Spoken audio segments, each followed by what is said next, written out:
ஒரு ஊரில் ஒரு மன்னன் இருந்தான். கொடுங்கோல் மன்னன். நிறைய தொந்தரவு பண்ணிக்கிட்டு இருந்தான். அவன் ஒரு தடவை என்ன பண்ணான் தெரியுமா?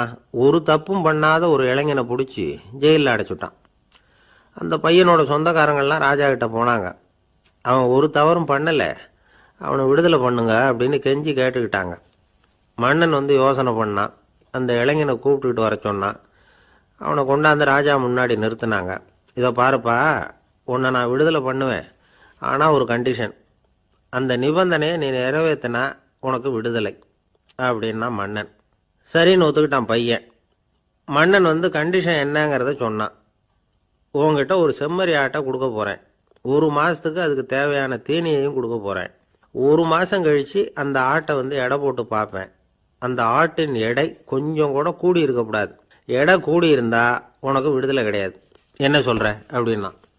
பையனுக்கு ஒன்றும் புரியல, பயமாக போயிட்டுது. குழம்பிக்கிட்டே நின்றுக்கிட்டு இருக்கிறான்.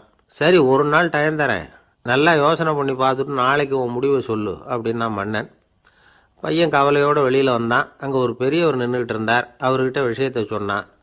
அந்த பெரியவர் இந்த பையனுக்கு காதோட காதாக ஒரு வழியை சொல்லி கொடுத்தார். அதை கேட்டதும் பையன் மறுபடியும் மன்னன் முன்னாடி நின்னா, உங்கள் நிபந்தனையை ஏற்றுக்கிறேன்னு சொன்னான். மன்னன் ஒரு ஆட்டுக்குட்டியையும் அதுக்கு 1 மாதத்துக்கு தேவைப்படுற தீவனத்தையும் கொடுக்கும்படியாக உத்தரவு போட்டான். கொடுத்தாங்க. ஓடிட்டு போயிட்டான்.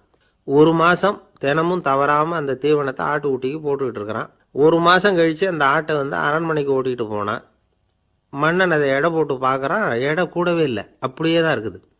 உடனே போட்ட நிபந்தனைப்படி அந்த இளைஞனை விடுதலை பண்ணிவிட்டான். சரி, ஆட்டுக்கு எடை கூடாமல் இருக்கிறதுக்கு அந்த பெரியவர் சொல்லி கொடுத்த யோசனை என்ன அப்படின்னா, அது வேற ஒன்றும் இல்லை. அந்த ஆட்டுக்கு எதிரில் அது கண்ணில் படுற மாதிரி ஒரு ஓநாயை கட்டி போட சொன்னார். அவ்வளவுதான். ஆட்டுக்கு ஓநாய்ங்கிறது பிறவி பகை. ஓநாயை பார்த்தா ஆடு நடுங்க ஆரம்பிச்சிடும், அவ்வளவு பயம். தினமும் அந்த ஆடு பயந்துக்கிட்டே தீனி சாப்பிட்டுது, எடை கூடல. அதுதான் ரகசியம். இது சின்ன பிள்ளைங்களுக்கான ஒரு கதை.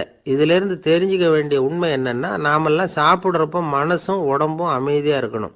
அப்போதான் அது உடம்புல ஒட்டும். அவசரத்திலையும் பயத்திலையும் சாப்பிட்டா அது சரியா ஜீரணமாகாது. தென்கட்சி கோ. சாமிநாதன் ஐயா அவர்களின் இன்று ஒரு தகவல் நகைச்சுவை கதைகளை கேட்டு ரசித்தமைக்கு நன்றி.